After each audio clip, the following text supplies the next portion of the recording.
This is the Living History Podcast, broadcasting live across the airwaves.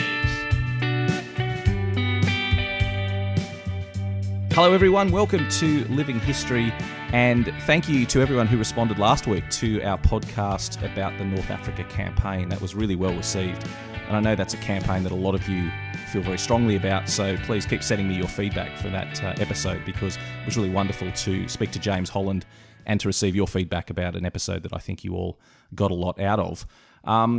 In other matters, it's not too late to join us for Anzac Day. If you've always wanted to go overseas for Anzac Day to France or Gallipoli, please do contact us. Visit the Matt McLaughlin Battlefield Tours page and join us on one of those fantastic journeys to Anzac Day. It's really wonderful, and everyone should do it if they have the opportunity. So I really hope to see you over there. Moving forward to today's episode of the podcast, I'm really excited about this because we're talking about a battle that has always been very close to my heart, the Battle of Bullecourt. And specifically, we're talking about some wonderful work done by Richard Osgood, an archaeologist, and his team on investigating the battlefield of Bullecourt, and a century later, discovering what that battlefield can tell us through archaeological means. So I'm really looking forward to talking to Richard. Richard's a dear mate of mine. We've been friends for a long time. We originally met during the archaeological excavations of a Belgian trench system, which became the Lost in Flanders documentary, which you may have seen. So I've known Richard for a long time. He's an absolute expert in the field. It's wonderful to have him on the show. Richard, thank you so much for joining us. No, it's a pleasure, Matt. Good to speak to you again.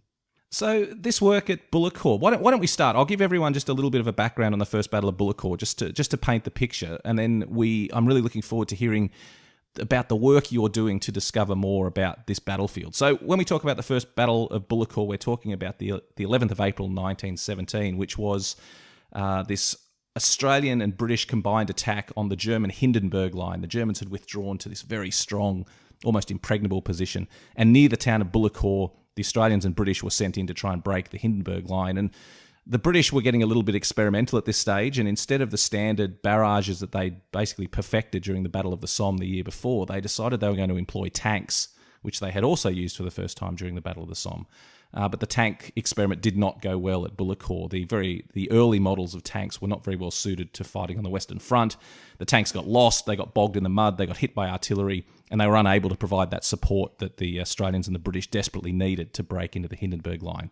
In spite of that, the Australians and Brits actually did a pretty good job getting into the Hindenburg Line, but they weren't able to hold those gains, and the Germans flooded back into the line in a big counterattack, and many Australians were captured in the line, but most Australians captured during a single action during the war, and it was a bit of a disaster. So the casualties were incredibly high, the Australians were back where they started, and the tanks had performed poorly. And when we talk to Richard, we're going to find out a little bit more about that. But it was quite some time before the Australians trusted tanks to engage in operations again. So it was all a bit of a disaster, the first Battle of Bullecourt. It was followed up the next month by the second Battle of Bullecourt, which eventually succeeded in capturing the position. But the first battle is looked back on as one of the great disasters of the First World War, at least from an Australian perspective. How have I gone there, Richard? Have I summed things up fairly well?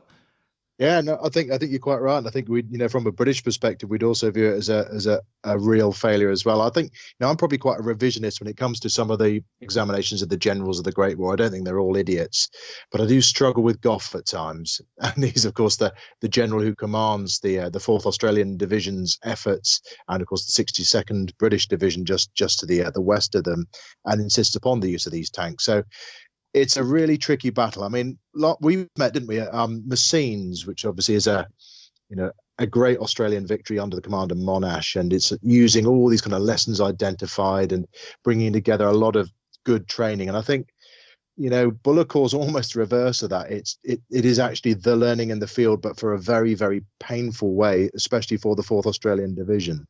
Well, you're very right. I mean, there's a story which may not in fact be true, but it feels like it could be true, that Bullecourt was always held up as the example of how not to fight a battle in staff training from then on.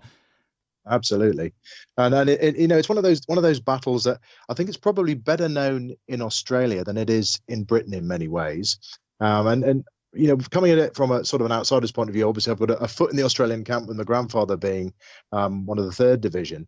But I'm looking at it and you think it is really a who's who of incredible Australian martial prowess out there. You think of Percy Black and Harry Murray, and of course Albert Jacka. So you've really got incredible characters fighting, as you said, this impregnable, more or less, Germanic fortress. But they perform incredible feats going through. But my initial concern was that story about the tanks. Did they fail? Was there were almost allegations of cowardice put together about the tank crews? I know that Major Lean of the 48th Battalion, and he lost his brother in the battle, and he's particularly scathing and bitter about the role of these tanks. And Charles Bean again talks about their failure, and that was something I was really intrigued to see whether archaeology could give us a sample of about one day on the Western Front.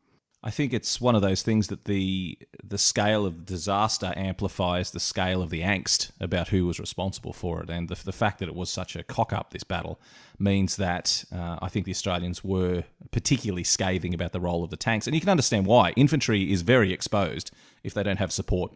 And the tanks did not do what they needed to do.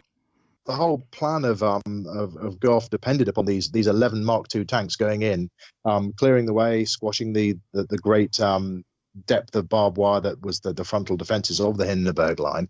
And of course, once that's not there, they don't have their artillery support. So infantry without tanks and with precious little artillery, no aviation support, really it was a fool's errand. And the fact they got so far was quite incredible. But I was really intrigued just to see the terrain. And we went out there, and we do a lot of our archaeology, as you know, Matt, with some wounded soldiers. We do it as part of their recovery process. And this year out on site, we had recovering Brits, Germans, Australians, and French out on site. So it was almost bringing back all the participant nations of 1917, 100 years on. And we were out there, and nearly all of them just looked at it and said, why would you attack across this open front on a re-entrant with no support? There's just no way you're going to get through. And the fact that these guys could see it 100 years on, okay, maybe with the hindsight of having all the history books, but they could read the topography and saw that it really wasn't ideal tank country. And maybe that's partly because we are learning lessons of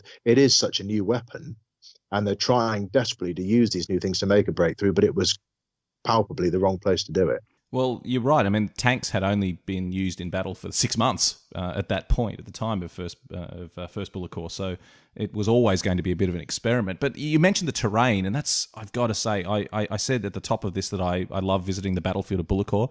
And the main reason is, apart from the fact it's such an incredible story of courage under adversity and achieving things when it wasn't humanly possible, but the thing that I love about visiting the battlefield is the terrain is virtually unchanged. I mean, it doesn't look like a battlefield anymore, but there's some very key terrain features, some very key geographic features that were prominent during the battle.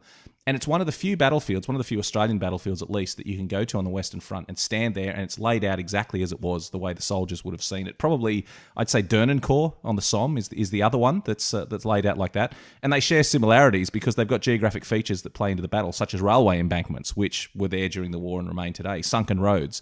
These articles on the battlefield that don't change over the past century. So talk to us a little bit about, from your perspective as an archaeologist and the work that you do, why is the terrain important in a site like Bullecourt? Well, you mentioned a lot of them in that it is palpably unchanged. So we've got automatically a really good geographic fix for what happened in 1917 through to when we investigate the Battle of Day. You mentioned the railway embankment. That's crucial because that is still there. You go across it now, you can still see the traces of the dugouts put onto the southern face of it by the Australian battalions, especially the 48th Battalion, because they're greatly affected by what happens on that morning. You can see the sunken road, which gives the guys a degree of cover. But the fact you can relate those features to the aerial photographs of 1917 and later on when the Allies eventually capture it and put new trenches in, that works really well for our geophysical surveyors as well. So we can relate the air photographs, the old trench maps, which, have a high degree of accuracy, actually. These cartographers were phenomenally good. You can relate all that together and then put it onto the ground today. And that's a really useful attribute. Just talk us through that process, Richard. Sorry to interrupt you, but just talk us through that process. You mentioned geophysics, and my experience on the dig in Belgium demonstrated how important this was. Explain, because this is a relatively new aspect of archaeology. So explain to us how geophysics have changed the way archaeologists go about their work. Yeah, well, you start off with a map, so that gives you the idea of roughly where things are, and then you've got the aerial photographic things, and you can draw that onto your new kind of AutoCAD or your geographic systems, so you've got it onto the computer anyway. And once you've got the grid of where you want to look, we tend to use a system called magnetometry, and for want of a more fancy explanation, that effectively is a way of recording the magnetic components in the ground. So you'll get a response. If there's more metal in the ground, it will give you a higher reading, and you can print this out digitally to give you a sort of a big brass rubbing of the terrain you're walking over. Now, certain features will give you a very, very high reading. Things like ordnance, tanks hopefully would give you a big metal reading. Alloyed trenches are also phenomenal because, as you're probably aware, they often line them with corrugated iron, and that gives you a really good signal. So once you've done a geophysical survey, you can relate them to the old trench maps, and that will give you really good hints about what goes where and what still survives in the ground. You could even pick up barbed wire entanglements from this sort of thing. So that's before you do any putting spades into the ground. What you need to do is look at the maps, look at the historic air photographs, and we're phenomenally fortunate for Bullecourt in that there are some really wonderful pictures at the Australian War Memorial and also in the Imperial War Museum. And in fact, the German archives have got some fantastic ones in Stuttgart. So you can go through, look at all those, rectify them on the ground, use your geophysical survey, and then when you've done that, you open up an area and hope to find your specific target. So before we get into the specifics of what you actually did there, let's back up a little bit. How did you even come to this story? I mean, the idea is that tanks, you wanted to assess how tanks had worked in this battle, try and unravel that mystery a little bit more. What led you to this story in the first place? I mean, I don't know. Everyone likes tanks, don't they? It's one of these things that's such a weird monster. This new thing that emerges in the Great War, and it is, for want of a better word, it's an iconic thing, isn't it? The tank. You think of the Deborah that's on show in Flequier, which is one of the Combray things, and working amongst British tank crews here. They still got it on their cap badge. These early model tanks. So they're great things, and there are only so few of them that fight. And Bullecourt is particularly interesting because they're Mark II tanks. So these are they're training tanks. They're not really meant to be used in combat. They're for getting the guys used to using them. There is always the story that these things aren't actually armored. They're made of metal, but it's not specifically treated metal. So they're not meant to be facing the rigors of the 77mm artillery pieces that they're going to engage against. So I like the idea of Bullecourt because it is, as you said, an on-spot battle. You can still read the terrain in a very similar way to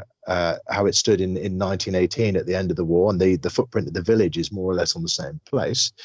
You've got the great failure of a battle, and why it went so badly wrong. You've got all those persons from the Australian perspective that gives it that real mystique. I think Messrs. Black, Murray, and Jacker, they are real characters.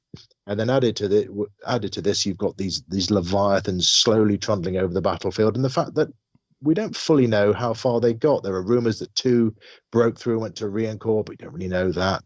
The other element with this is that they are probably the most photographed tanks of the whole First World War, because they're the first time the Germans capture tanks. So Germans take photograph after photograph of them, posing with them, making them into postcards, sending them back to Germany, and indeed evaluating certain in-field battlefield tactics against these tanks, which provided the Allies with a bit of a Pyrrhic victory because, as I said, these are unarmored, these are training tanks, the Mark IIs. So when they're facing the Mark IVs that emerge later on at Messines later in 17, and of course the Battle of Combray on November the 20th, 1917, their anti-tank techniques aren't quite as effective because these are properly armored Mark IV vehicles. So altogether, I think you've got a very, very interesting battle that just has everything going wrong for the attacking forces. Even the weather conspired against them on that spring morning. And it's just a battle with mystique, and probably, certainly from my perspective as a Brit, less well known than some of the obvious ones that we always seem to study, Battle of the Somme or Third Ypres and things like that. It's a very much something that we don't know a huge amount of in Britain, I think, in general. I mean, you get there and you cannot miss its significance from the Australian perspective with the digger statue standing between the 2 major lines of the Hindenburg line, OG1 and OG2, looking out over the terrain in which the 4th Division attacked. But I think it's probably one of the understudied battles. I know you tour it regularly, but I think Brits probably would not recognise Bullecourt anywhere near as many as much as some of the other campaigns. Well, I think you're certainly right, and it's fair enough from British perspective because it was part of the much bigger Battle of Arras, and there was a lot going on in multiple parts of the line for the British. So the British contribution was actually fairly small at Bullecourt compared to what they were doing elsewhere in the line. So thank you for painting that picture, Richard, of why this battle is important to you. But tell us, so you're interested in this battle, you're interested in the story of the tanks. What specifically did you want to do by heading over there, mapping the ground, and digging the ground on the side of where you hope these tanks would be? I just wanted to see if there were any traces of these things that were left. You've got really good German photographs, as I mentioned, and Allied maps which indicate knocked out tank. I wanted to see if there was any trace of that in the ground, whether archaeology, excuse me, could discover anything that was left behind. And anyone who's been to Bullecourt will know that the local museum is rammed with rusted bits of old military vehicle, predominantly tanks, not necessarily from Bullecourt even, but they're from the vicinity. And locals have always gone out there and have stories of buried tanks or even playing in them as kids and this sort of thing. And I just wanted to know whether we could, using traditional archaeology techniques of looking at those aerial photographs, doing some geophysical survey, actually succeed in tracing one or two of these vehicles, even if we could find out where they'd stopped, to refine the bean map in some ways and maybe change the story a little bit. So what we wanted to do is go out and take a trial year or two. We've been out there for 2 years and just have a punt, I suppose, to see if we could do this. The first year was the biggest punt because we only had a 5 meter by 5 meter permission. So if we'd got our desktop survey wrong, looking at all those archives, we'd have looked a bit of a bunch of chumps, really, bringing out a whole team out to have a look at this. How were the French in all of this? Because I know the red tape is enormous, especially when it comes to First World War battlefields in France, simply because the danger is so high of someone accidentally blowing themselves up. How were the local people? How were the French authorities when you said you wanted to come out and poke around on one of the most deadly battlefields of the war? You get a mixed reaction. Some of them think you're genuinely insane. Usually the demiurge or the kind of bomb disposal guys think, why do you want to go and play with this stuff? But you've got a generic interest in the war. I think you go around France and the people that live in the red zone, the people that live in the former battlefield areas are appreciative of all the efforts that the Allied nations made in that 14-18 period, and there's a lot of commemoration still. I mean, some of them still remember also the Second War when a lot of it was fought over again. So there is a general appreciation. Now, the French authorities are getting more into kind of archaeology of the Great War. Some big names, Yves Desfossés and Alain Jacques, have done some fantastic pieces of archaeology. So it's now, I think, more or less recognized as an archaeological entity. But as you say, to get the permission takes a lot of work. It took us 3 years to get our first permission. We had to go out to geophysical survey. We had to demonstrate, not unreasonably, that we had a decent bomb disposal team and a proper research reason for doing this work. And the other element you've got to consider is that when you're doing this field work, there is always a potential of human remains. There were 2 Australian soldiers that were recovered from the embankment. You've got to remember that there is this commemorative element and the fact that it is still a populated landscape in many ways. And there are people that are very concerned that grave robbing, for want of a better word, doesn't go on, and if human remains are encountered, they're dealt with in the appropriate fashion. So all those things together meant that it was quite a tricky thing to get the permission, but when we did, we were able to demonstrate that actually archaeology can bring some really interesting elements to a study of a battlefield. Before we get into the specifics of what you actually found on the dig, tell us about the fates of these 2 specific tanks that you were looking for. What happened to them? What did they do in the battle? And what part of the story did you want to uncover with the archaeology? Well, we wanted to find out that the 2 we looked for, and we've been less successful in one, more with the other. We're looking for two male tanks. Now, you have 2 sorts of tank in the First World War, male and female. Female tend to be armed with machine guns. Males with these big naval guns, the 6-pounder guns. It's just a fairly obvious phallic reference. These things stuck on the side of the tank sticking out. So we were looking at 2 male tanks, so one with the big 6-pounder guns, 796 and 797. Now 797 actually moved across the battlefield, took out a few positions, came back, and then asked the 48th Division commanders, asked Lean from his bunker what they should do next. And Lean was, I think, pretty forthright, saying you should move away because you're attracting artillery fire. whereupon the tank breaks down, and that said artillery fire does come in and forces the 48th to reevaluate their position in the bunker. So that was one we wanted to have a look at, in part because there are some good air photographs of that one having been knocked out. So that was the first one. So this position of this tank was this near the railway embankment, I assume? Yeah, just north of the railway embankment. All of the tanks go over the railway embankment on the morning of the attack. The only one that kind of arrives late at the party really is tank 796, which was the second one we're looking for. You hear rumours of the two of the tanks going right through to the village of Riencourt. Now those are ones we'll hopefully look for in the future. 796 actually is late because it's had problems with its engine, has to be towed over the railway embankment by one of the others. Eventually it moves in and supposedly gets to the edge of the village of Bullecourt. It's about the only one that does do this. It's under the command of a second Lieutenant Skinner, the Scots commander, whereupon it takes on a few German positions, then encounters a colossal crater, isn't going to be able to get around it, so needs to reverse around the crater and then move on further onwards, but its gearbox breaks. So therefore they're in just a huge great metal target, and the Germans bring up artillery pieces, start hitting it, and Skinner decides there's no point staying there. The tank's no use at all.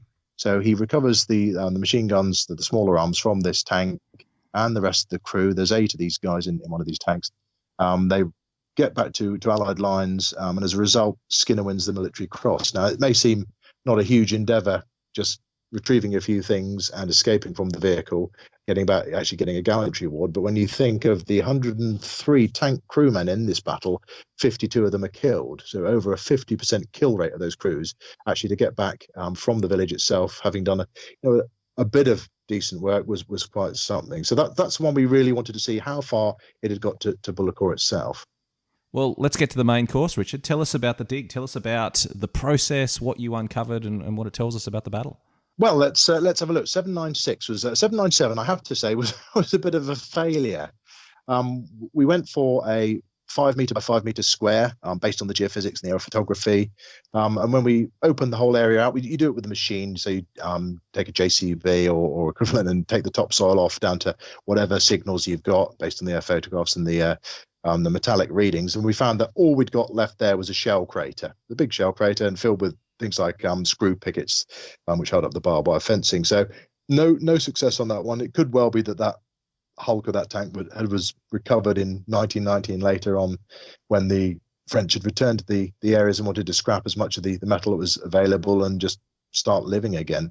796 was a different story. The air photograph we had there on the edge of the crater, when there was the village is utterly destroyed, and you've got this moonscape that you're probably familiar with of Western Front battlefields. There's again great photographs in the Australian War Memorial of this thing. We put a 5 meter by 5 meter hole over where we hoped it might be, and the earliest signs we were getting roughly in the right places. We were finding the odd rivet. We found a chain link, and you may or may not know that tanks are just driven just like a big motorized bicycle, in that there's a chain that drives all the cogs around. The one in Canberra is in the Australian War Memorial is a Bullecourt, remains of a Bullecourt tank, and that illustrates it really nicely with these big cogs and a chain that drives the tracks around. So we found one of those chain links, which was great because it's from a tank, palpably. So we're in the right spot. And as we went down a little bit further, we were finding other little bits and pieces that may be tank, may not be tank. Things like tops of petrol cans. Now you get those with trucks, but you also get those bizarrely inside tanks. I mean, what more could you ask for? An unarmored vehicle that's filled with poisonous fumes for the crew, and then they've actually filled it with petrol cans as well. And it's just real labor of insanity. Anyway, we found a few of these things. We found a couple of fragments of fired 6-pounder rounds, and that's great because you only ever find those either on naval vessels, which Bullecourt, being fairly landlocked, wasn't going to be one of those, and on tanks. So that was another good clue. But the real pièce de résistance in this 5 meter by 5 meter trench was coming after about 60-70 meters down upon one of the tracks, and that was great because this is palpably demonstrating that we are in the right place. It's about 2 meter length of track, and it's got one of these things known as a grouser. Some people call it a spud. It's got an extra grip to give you more traction on the side of the tank. So that was great. Absolutely fabulous that we've got this length of track has to be from 796 because none of the other tanks got anywhere close. So we can now pinpoint precisely where it got to in the village. It is right on the edge of the village. It hadn't gone into the village, but it's as close as any of them got to on the 11th of April. And from our point of view as an archaeologist, one of the things you always do, and until the Peter Jackson film, I suppose, is you always see the First World War in black and white or sepia tones. So, but it's a thing that all the guys in 1917 experienced in colour. And nobody really knew, I don't think, what colour the tanks were. In all the museums of the world, the tanks have been repainted and repainted and repainted. So there are no real scientific bits of proof as to what colour the tank was. Well, on our tank track, we found some red primer paint. On top of it, green colouring. Now, that may not be that surprising, but most of the pictures you get now seem to indicate they might have been brown. Well, at least part of Tank 796 was British Racing Green. So it may be that they did initial paint of their new type of vehicle, the tank, in this initial green colour, which they had all their traction engines. That was really nice. That's absolutely extraordinary. So you found paint, original paint from the First World War, still remaining on a tank track after 100 years in the ground. After 100 years in the ground. So we've got it all photographed, conserved. So we've got that as a lovely little piece of evidence. The other intriguing thing is with this thing is when we lifted the tank track, we just immediately below it. I say immediately below, it was a few centimeters below. We found the remains of 2 German soldiers, and we spoke a bit earlier about the fact that you're always likely to find human remains on battlefields of the First World War. And these 2 guys, without any insignia on them, but they both carried gas masks. They both were still wearing their German field army boots. They had insignia that they had buttons that indicated they were probably Prussians, rather than the Württembergers that took on the Australians in April of 17. One of the guys had pistol ammunition. He was quite a young lad, had pistol ammunition in his backpack, as well as being armed with stick grenades. And we think it's possibility these are 2 of a machine gun crew. And there are little notes, sketches. There's a sketch on one of the Australian maps in the AWM with a little ring round the knocked out tank that says now used as an MG post. We also got a diary from the 62nd, the West Riding Division, that also talks about one of the tanks is now being used by the Germans as a machine gun post. So we do wonder whether this tank of the remains of the Germans are those 2 of those machine gunners. But it's a very poignant thing when you're working on a site with wounded veterans to encounter their sort of military forebears 100 years on. It's quite a moving experience. And you know this from your documentary you did in Flanders all those years ago, that it's quite something when you're not only walking in the footsteps of those guys on those battlefields, but then you are palpably you're encountering people that knew about the First World War because they were in it and they were killed in it. It's amazing stuff. I mean, uncovering remains like that. What happens to those remains now? Where have they gone? Is there any possibility for DNA testing? What will happen to them now? The process is fairly similar when you encounter remains, be they Australian, British, or in this case German. You stop work immediately. You call the local gendarmerie just to make sure that they're happy that it's not a local murder. You call the mayoress, and she comes out and makes sure that again all the kind of local elements are taken care of. And then after that, the Commonwealth War Grave officers come along. They check, and we had a decent forensics team with us, they allowed us to do the exhumation. The bodies are then taken away by the war graves, and they are, if they're allied, they're kept by the Commonwealth War Graves for assessment. They would notify the relevant authorities. In Australia, they'd obviously tell Canberra. In Britain, they'd tell the casualties selling in Gloucester. If they're French, they're over to French authorities, and if they're German, they are handed over to the French, who then hand over to the Germans, and the Volksbund, the VDK, will then decide on a reburial. And I believe our 2 chaps, in fact, joined by a 3rd soldier that we found this year, they're being reburied in Metz in the big German cemetery. It's wonderful stuff. And I mean, the DNA has been a key factor in recent finds, and you've personally been very involved because of the discovery of an Australian body at Messine several years ago who was successfully identified. As far as you know you're not an expert on DNA, but have they taken DNA samples in the off chance there'll be a possibility of identifying them later on? I'm pretty sure not. I think on the grounds that the attitude in Germany is very different to those that we experience in Britain and Australia. I think they are very much of the opinion that once the remains are recovered, they're buried as quickly as possible. Just a different feeling about the war, and maybe that's because of the result of the war. I don't know. It's just it's a different feeling to it.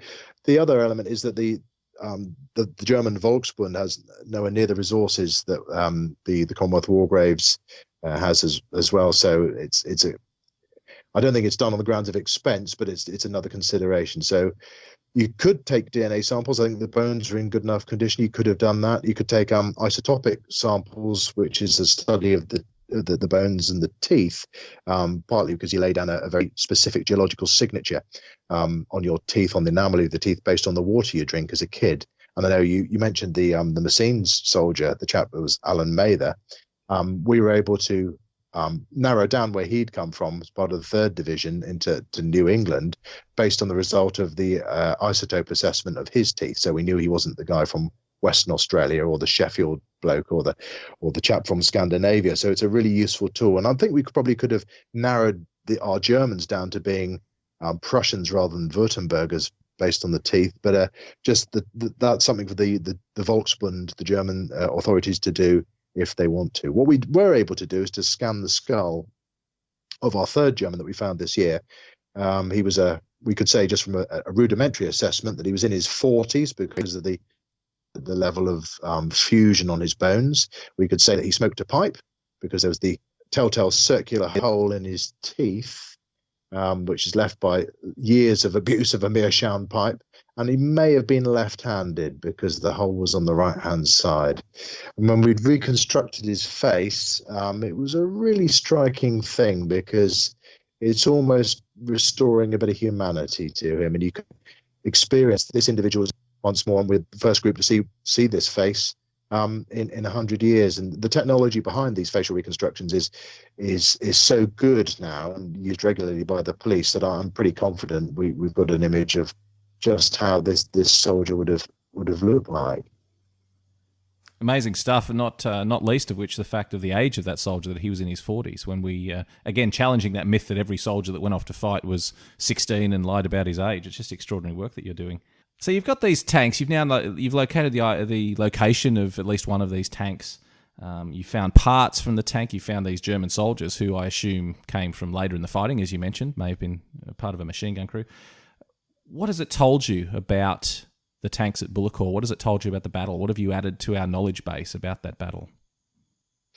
Well, I guess the work's still ongoing. I mean, the bare minimum we've got so far is that we can tell you at least what colour one of the tanks was, which is a nice new thing, but it's fairly small, I give you.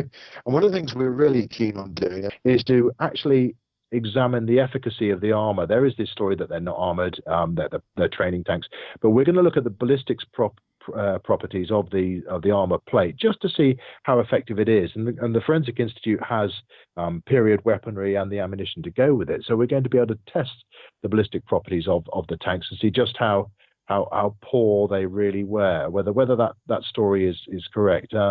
We're hoping to challenge the idea of these tank crews as being cowards, because I think if you're in a vehicle that is not giving you protection and you're at the very front of things and you are taking heavy casualties, it's probably not the story that's the full picture. But we've got loads more to do. We've only had a chance to look at 2 tanks. We've got another 7 knocked out tanks to go out. The 11-9, of course, are knocked out.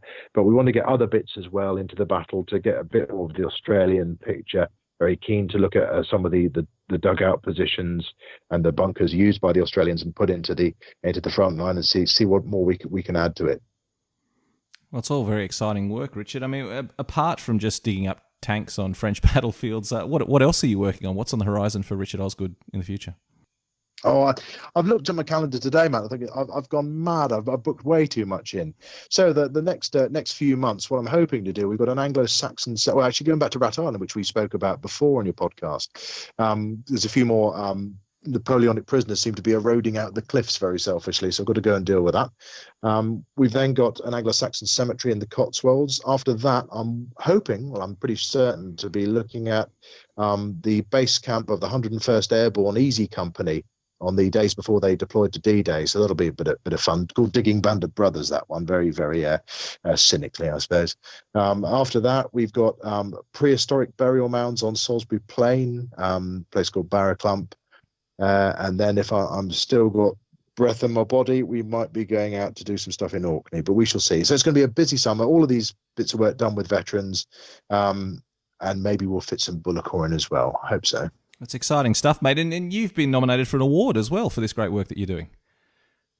Mate, thank you for mentioning that. Yeah, that's a brilliant plug. Yeah, it's the Current Archaeology. It's the British magazine has 3 archaeologists it nominates for this thing every year.